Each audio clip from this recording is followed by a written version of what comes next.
Hi, welcome to Esther's Gardening Adventures. I'm Esther, and today I'm going to be winter sowing 6 native perennial plants to this area, to Maryland Zone 7A.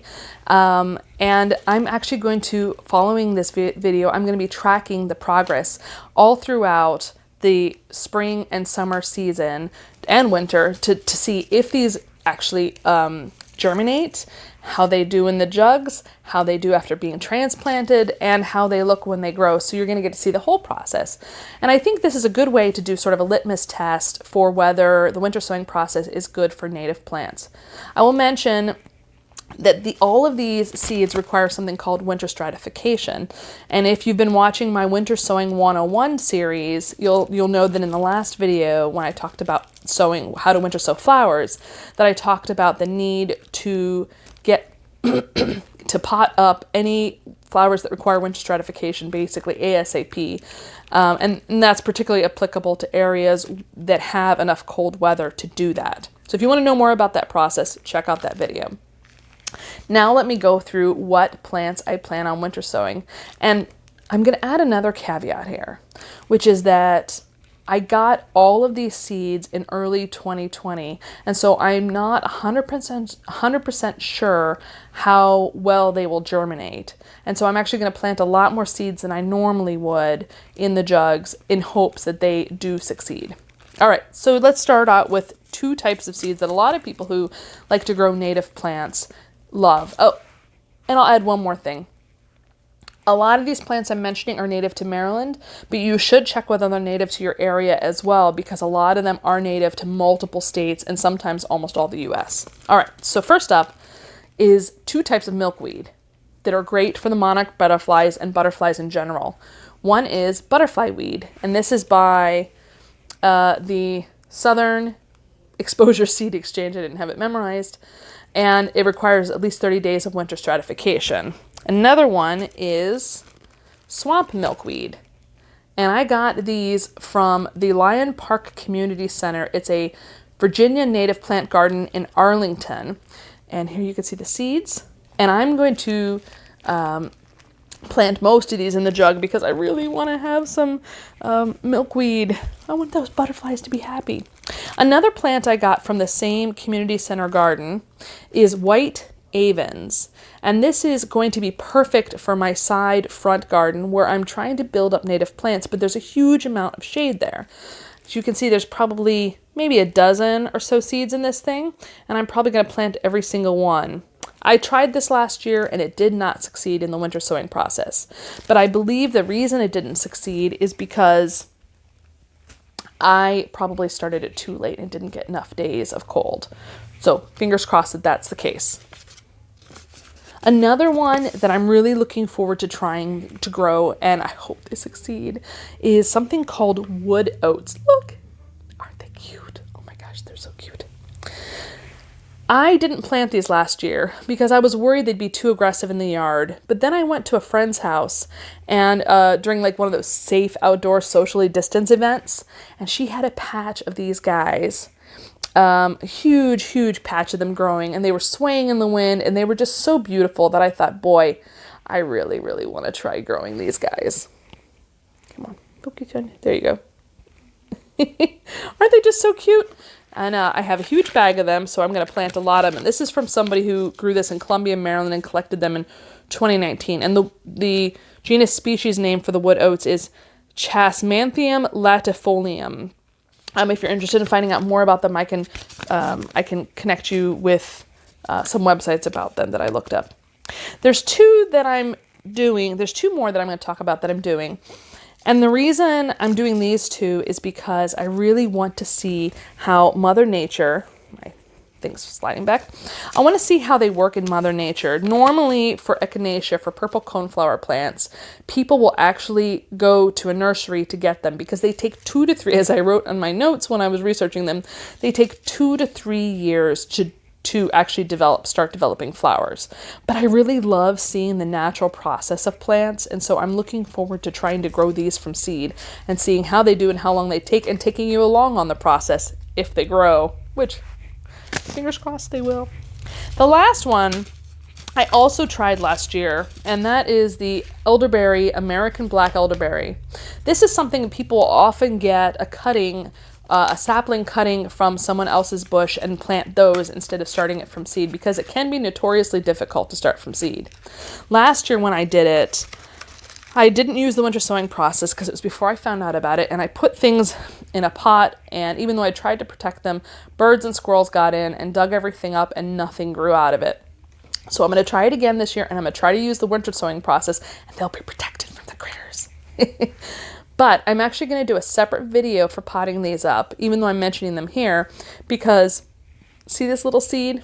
This little seed is actually a dried up elderberry, and inside of it is 4 to 6, maybe even more seeds. You have to soak the berry overnight, and then you kind of mix it up in a little sieve and get the seeds out and then put them in the jug. So I'm going to show you this process in a separate video, like I said. All right, so now that I've shown you what the seeds are, I'm going to get to potting them up, which I'll probably do in like fast forward fashion, but who knows, I haven't done it yet. And then I'll talk about what's up next. So let's get going.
So this is my final sort of step in the process. Last year I did it as I was putting the containers together, but because I did it over a period of 2 days, I'm actually going to now put in my journal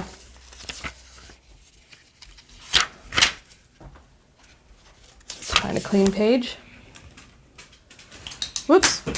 And I dropped a pencil. Well, I'll grab another one at the moment and clean that up in a second. You can do pen or pencil. And this is how I've done it. You know, obviously everything's up to interpretation. Oh, that's my microphone. Everything's up to interpretation. But so I planted these. I winter sowed these on January 3rd and January 4th of 21. And winter... This is why pencils is good. Winter sowed. And let's see. Now this is why I kept the envelopes out. So just because I have a short memory. Purple coneflower. And this time I'm going to note that, this time I'm going to note that, I'm going to do an extra little thing here, and I'm going to note that more seeds than normal because they're old. So that I will know in the future if this was a super flop, if it was a really bad idea to do more seeds than normal, then I don't want to do that again. Also, before I go, I wanted to mention that you saw a couple things happen that are common mistakes for people that are doing their winter sowing, and so I thought I might as well highlight them since I made the mistakes. One was I closed the jug before doing the final spritz of water on the jug, and I tried spraying in, but then I just wasn't confident I'd done it enough, and I really want to do the true process for these because this is sort of like that litmus test, right? So I wanted to make sure that I gave them every opportunity I could. So I took the tape off and I redid it, but you could potentially, if you're less worried about making sure everything works or whatever, you could potentially spray in the thing. But I took the duct tape off because I have plenty. Another thing you might have noticed me doing that I don't know I really emphasized when I was talking about assembling your jugs, which was to wipe down with your hand or with the cloth the edges of the jug before you put, wipe it down before you put the tape on, because duct tape will not stick to wet. And you want it to be dry and free of debris so it adheres well and stays well adhered through the winter. I didn't use my deeper tray, but I do want you to see that there is moisture that came out of the jugs. So this is a little bit less than normal because I think I haven't made them quite as wet as last year. But overall, I think you've seen the process now. And please stay tuned to see how it goes, if these turn out well. And yeah, so if you enjoyed this video, if you learned something, please hit the like button and tell me, have you tried growing any natives or perennial flowers, and how have they done for you? What have your lessons learned been? This is the one area that I don't have as much expertise in because I didn't do so well last year with these. So fingers crossed for this year. And then, of course, if you aren't already a subscriber and you enjoy this content, you want to see more of it, please subscribe and make sure to hit the bell button so you're alerted whenever I have new videos up. And if you're already a subscriber, make sure to hit the bell button. And otherwise, I'll see you next time.